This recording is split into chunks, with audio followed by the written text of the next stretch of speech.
Hi, I'm Ernie Conover, and this month we're going to talk about the workhorse of tool sharpening, the bench grinder. Any bench grinder should be affixed to the bench or to its pedestal. That's per OSHA regulations. This is affixed to this base, and the base is clamped to the bench. If you buy an economy grinder, which will cost you about $100 or more for a decent one, you can use that grinder.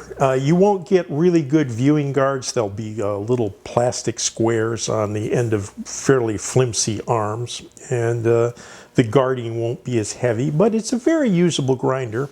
And there are things we can do to make that grind even better. And so let's take a look at how we can tune up the average grinder. One of the first problems with a grinder is the wheel. And in proof that this is live theater and anything can go wrong, in taking this wheel off here to show you that problem, I dropped it and broke it to smithereens.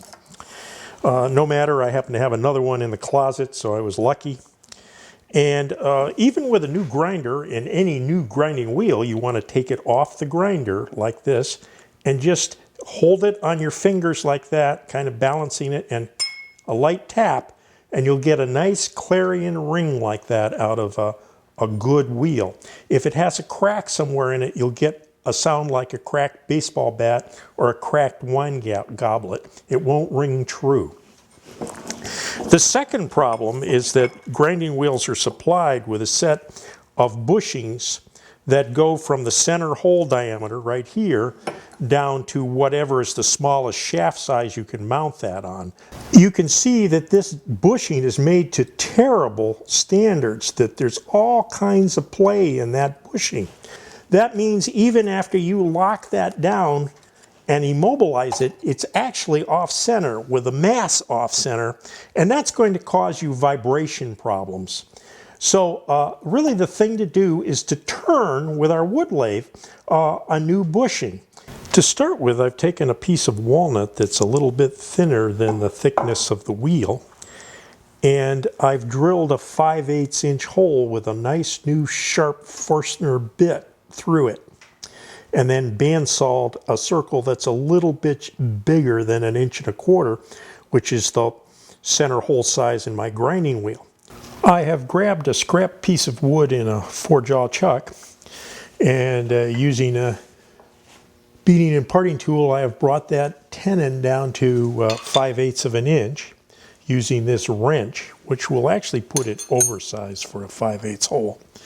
I then reduced it until I have a nice snug fit that I'm sort of pressing that bushing on there like that. I'll now use a bowl gouge to bring this down to the correct diameter. There. We have a nice tight slide fit with no play. There, we ring test our wheel one more time to make sure that nothing happened while we were turning this bushing. And now we'll just slip that wheel right on. There. Install the flange. We'll just tighten that snug, but not crazy that we'd crack that wheel in any way.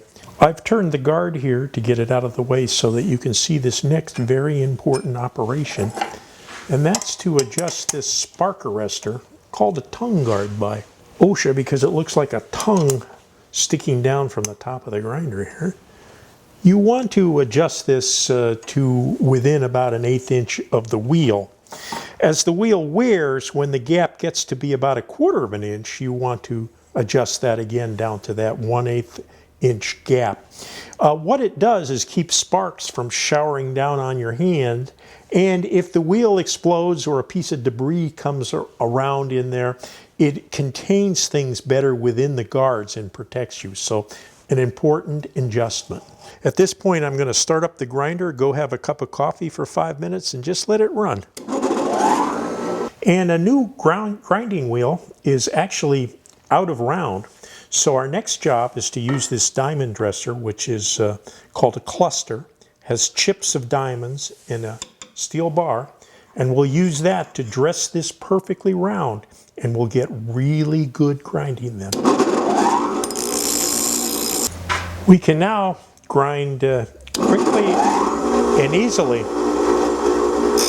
Notice how easy I'm grinding. The tool's not hopping around at all. And I'm bringing this scraper quickly to a beautiful edge. A final diatribe I'd like to make here is that I've been in a number of shops lately where they've mounted the grinder very high like this with the idea that you can see better what you're doing.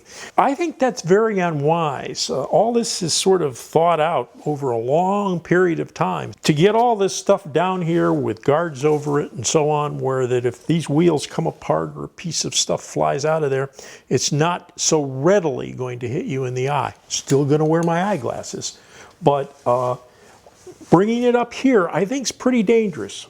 Keep it down on the bench where it belongs.